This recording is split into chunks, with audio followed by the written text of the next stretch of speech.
everybody. Dan Illman, Mike Beer, the DRF race of the day for Thursday, February the 2nd, race number 8 at Gulfstream Park. A challenging first level allowance with a $75,000 claiming option. We're going 5/8 of a mile on the turf for 3-year-olds. Let's take a look at this field. And Mike, there's a little bit of everything in this race. You've got horses cutting back in distance, horses trying turf for the first time, European imports.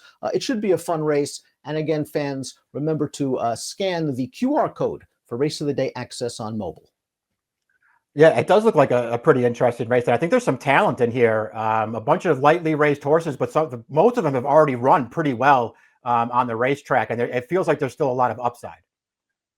Let's talk the Timeform US pace projector for this race. Speed, of course, very strong handicapping factor in these shorter turf sprints. More Than Ready Eddie showed speed in his one and only start back in June, going 5/8 in an off-turf race. I expect him to show speed, put the pass behinds, making his turf debut. More Than Ready Eddie's going to be fresh off the layoff. He was meant for turf in his debut. I won't be surprised if he runs well. I also won't be surprised if he gets bet down off the 6-1. I won't either. This is a horse who took a lot of money when he debuted, even though that race came off the grass. They still just bet this horse. He had plenty of speed that day, immediately clear on the lead, and was never in danger. It was a pretty nice performance, but it was a long time ago. Syndicated, the number 1 looks dirtied up to me and seems like a very nice fit at this level. I know his only victory overseas came on a synthetic surface, but in his North American debut for Shug McGahee, they sent him 2 turns off a little bit of a layoff, and he got caught up in a very fast pace before tiring. I think this inside draw works. I think Jose Ortiz is going to try to find that pace-tracking, ground-saving pocket trip, and if he's covered up and can fly on home, he's a factor at 9-2 on the line. That's what I thought. We'll see if he can just get back to one of his good races. You know, overseas, he was in a really good barn. So I guess it's kind of hard to tell, Dan, but this horse got bet in his debut. It took him a couple of starts to finally break through over there. I mean, it's such a big difference here, going from 2 turns 7.5 to 1 turn going 5. But he showed a lot of speed last time while headstrong, and that race totally fell apart at the end. The 2 Call Me Iceman can show speed in this race. He showed tactical speed in his career debut at Colonial. They ran him in a little stakes race second time out. Maybe that competition was a little bit tough for him. Last time on dirt, he ran just fine again. He seems like he is well entered for this first level allowance option. Probably needs to improve a little bit from the buyer standpoint, but he'll be forwardly placed. Yeah, I mean, you're talking about a horse who's going to try to build off of some, at least one okay figure as a 2-year-old. Danny, he won that race on debut pretty nicely. They threw him in a stakes race. It didn't work out. Now he's second off the layoff. I happen to feel like he landed in a pretty tough N1X here, but he's going to be a price. Take Care of Business earned a stakes placing over the Tapeta surface at Gulfstream Park last fall. He has never been off the board from 4 lifetime starts. He's your morning line favorite off a good trip second in his turf debut last time out, where he just sat right behind the dueling leaders, eases to the outside, gets up for second. Good figure in this race is 77. I think he's okay. I'm not sure how short of a price I want to take on him, but the horse that beat him looks promising. Yeah, I feel the same way about him. He runs fine in here. The trip was a good one, but he's just chasing a horse who's better than him on the lead, the 4-5 favorite, a horse who was coming off a big figure maiden win, and he just dusted that field. This horse ran fine to be second best. I'm with you. I don't think I would take any kind of short price on him, but won't be surprised when he runs well again. Interesting second-time starter is up next. That's the number 4, Ship the Goods, who won his career debut over the dirt at Tampa Bay Downs. Coming into this race off a little bit of a layoff, adding Lasix for his 3-year-old debut for Christophe Clement. He's by Munnings, 14% winners with turf sprinters, and he's a full brother to Boldor, who is a multiple stakes winner on both dirt and turf sprinting. So this horse has the pedigree and the connections, and he's a decent price on the morning line. I saw the same stuff, Dan. His debut was fine. He was forced to do some chasing in there because he wasn't quite fast enough to make the lead. But then he got through on the rail at the top of the stretch, and I liked the way that he ran on once he got through on the inside there. He won that race pretty nicely at the end, and he has enough turf pedigree to take him seriously in here. The number 5 is Put the Past Behind, another horse that has never finished off the board, earned a stakes placing on dirt in New York in his second lifetime start, and is now making his second start off a fairly lengthy layoff. Now, he showed speed on dirt last time out. The question is, can he successfully transfer that form to turf? He's by Gone Astray, who only gets 8% winners from turf sprinters. He is a half to one turf winner. Yeah, boy, I wish he had a little more pedigree, Dan. I think this horse is kind of interested in here. He ran fine last time. He showed good speed. He got pretty tired at the end of that race, though, and got run down. Maybe he just really needed it. It was a pretty long layoff. I really liked his debut last year. I thought he ran well in the Tremont in his second start also. I think he has talent. I'm not sure about the surface switch. Marley Luck will try turf for the first time, but at least he has experience over the Tapeta surface at Gulfstream. All 5 prior races have come on the all-weather, and sometimes that form successfully translates to turf. He was wired last time out in a starter optional claiming race. It's still too early to see how the Taprits will do on turf. He's 1 for 4 with turf sprinters, but this horse has shown the ability in his last 3 starts to earn solid competitive Beyer speed figures while not being outrun.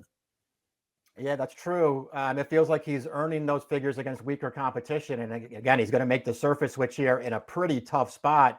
But he's just another horse. Listen, the 6-1 morning line, I wouldn't even consider it. I think it's way too short. It feels like he could drift up to a better price, and then maybe you want to take a second look. More Than Ready Eddie is the number 7. Todd Pletcher, Luis Saez, gate to wire winner at 2-5 back in June at Belmont. Now, he was entered for turf that day. He was not a main track only horse. The race was washed off. He won very easily. He's been given plenty of time since that race, and it looks like he's working okay with some of Todd's decent turf horses. That December 31st work went with Cairo Country, who I think just won a stake on the turf. Yeah, I mean, we'll see what he does here. It's a pretty long layoff. This horse did run really well, though, in his career debut, even with that race switched over to the main track. He showed a lot of speed that day, and he won very easily. It was a short field, so, who knows what he was really beating there. The runner-up seems like a decent horse, but he's no superstar.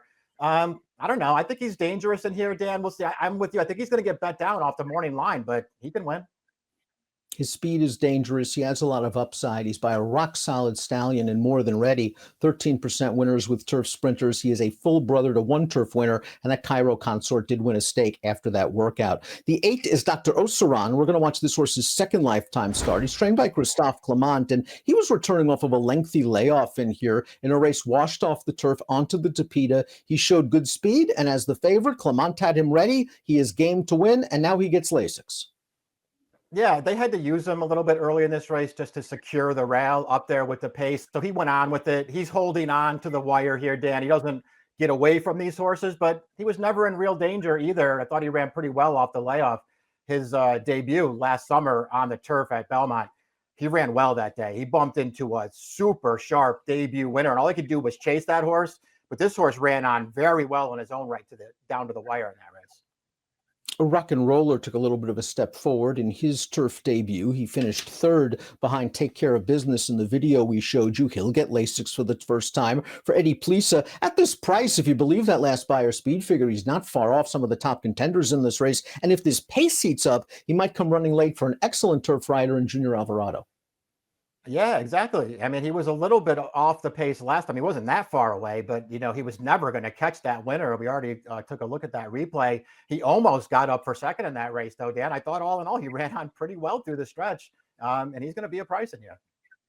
Invading from Europe is the number 10 Tiger Paw, who looks like an Aidan O'Brien cast-off. This horse looks like he was privately purchased since his most recent start. He'll swap out cheek pieces for blinkers and get Lasix for the first time. His last race was on the all-weather. I'm not going to hold that against him. I thought his race 2 starts back in a handicap was okay. He did show some speed in that race, finished in a one-paced manner. Yeah, I'm kind of with you. I just thought his form over there was okay. I didn't think it was great. Not that it has to be great as he ships over here, but he's doing it off a little bit of a layoff. I do think he caught a pretty solid field here. Fair to wonder how much more upside he has as well. But he's another horse. He's 20-1 on the line. Would you be shocked if he runs well in here? Not at all. He'll have to show some speed. A lot of these European horses sometimes don't get out of the gate in their North American debuts, especially from this outside post position. Before we get to our top selections, please click the subscribe button on the Daily Racing Form YouTube channel for the latest DRF video offerings. Top pick time in this race, Mike. I was tempted just to go to More Than Ready Eddie, seeing that 6-1 on the morning line, but I have a feeling that he's going to take a lot of money in here. So I decided to go elsewhere. Tiger Paw is a big price. The horse that beat him on the all-weather last time out's okay. He came back to run third in a Group 3. I'm just fishing for a price. Dr. Osaran, the 8, looked really good last time out, considering it was a layoff. I think he'll be a lot tighter for this. And I like that he draws outside the 2 speeds, where he can sit a 3-wide stalking trip and just get first run on everybody. Yeah, I liked all those things about him too, Dan. And I really liked his debut. I remember liking his debut last summer, a race that he couldn't win. That horse, the horse that wound up winning that race was too good for him, but he ran well in there. And I like that he has to start off the layoff already. I think he can take another step forward here. It's a 10-horse field. We have 8 different horses in here. Take the 2, call me Iceman. We don't like them. 8175 for Mike, 10936 for me. Really nice race for our Thursday race of the day. It's the 8th at Gulfstream Park. Best of luck.